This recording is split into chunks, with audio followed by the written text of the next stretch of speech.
નમસ્કાર કલમ યુદ્ધ સમાચારની સાથે હું છું આપની સાથે પાયલ બાંભણિયા। તો જોઈએ આજના મહત્વના સમાચારમાં। વડોદરાના કરજણમાં ક્ષત્રિય અસ્મિતા સંમેલન યોજાયું। ક્ષત્રિય સમાજે ભાજપ વિરુદ્ધ મતદાન કરવા શપથ લીધા। વડોદરાના કરજણ ખાતે ક્ષત્રિય સમાજનું ક્ષત્રિય અસ્મિતા સંમેલન યોજાયું હતું। ક્ષત્રિય રાજપૂત સમાજ વાડીની બાજુમાં ક્ષત્રિય સમાજનું અસ્મિતા સંમેલન યોજાયું હતું। આયોજિત કાર્યક્રમમાં ખૂબ જ મોટી સંખ્યામાં ક્ષત્રિય સમાજના લોકો ઉમટી પડ્યા હતા। લોકસભા ચૂંટણીને હવે ગણતરીના દિવસો બાકી રહ્યા છે, ત્યારે ક્ષત્રિય સમાજ પરસોત્તમ રૂપાલા વિરોધમાં મેદાને પડ્યો છે। આયોજિત સંમેલનમાં ક્ષત્રિય સમાજ દ્વારા ભાજપ વિરુદ્ધ મતદાન કરવા શપથ લીધા હતા। સુરત નિવાસી ક્ષત્રિય સમાજના મહિલા આગેવાન ધારિણીબાઈએ સુંદર પંક્તિ રજૂ કરી હતી। તેઓએ જણાવ્યું હતું કે મેં નારી મેરી પહેચાન મેરે શબ્દ બોલેંગે, મેં નારી મેરી પહેચાન મેરે શબ્દ બોલેंगे, ફુવાએ ગરીન पे वार मेरे शब्द बोलेंगे, शब्दों के है तेजदार मेरे शब्द बोलेंगे। તેઓએ જણાવ્યું હતું કે ભાજપ વિરુદ્ધ મતદાન કરીશું। વધુમાં તેઓએ જણાવ્યું હતું કે ક્ષત્રિય વાણિયા બ્રાહ્મણ દરેક માટે સ્વાભિમાન, દરેક સ્ત્રી માટે સૌથી પહેલી કડી છે। સફીક બાપુ, કલમ યુદ્ધ સમાચાર, આમોદ। ધારિણીબા જાડેજા મિત્રો, આવી છું ને સંકલન સમિતિમાં આ જન્મદિની મહિલા પ્રવક્તા તરીકે મારા જીવનની અને અહીંયા હું પહેલી આજે જન્મદિની છે। કરજણ સિનોર ખાતે જે મહાસંમેલન યોજાયું છે તેમાં હું ઉપસ્થિત થઈ છું।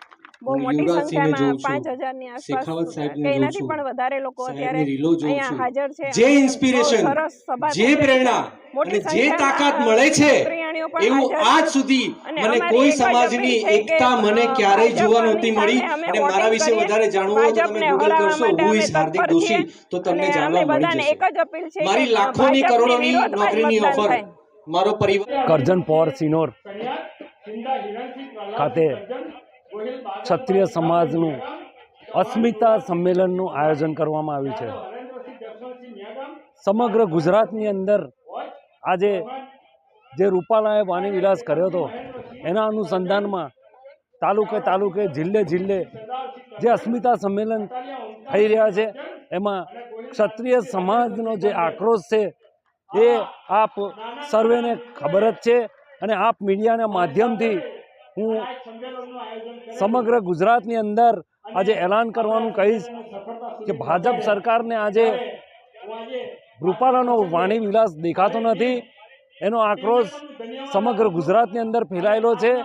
અને અમારા થકી અને હું આદેશ કરીશ તમારા થકી કે નરેન્દ્ર મોદી સાહેબને આ દેખાયું નહીં અને આજે ભાજપને ખૂબ જ નુકસાન થશે। 26 સીટની અંદર આજે ભાજપનો વિરોધ કરી રહ્યા છે અને ભાજપનો વિરોધ એમને ખૂબ જ નીચલા સ્તર પર લઈ જશે।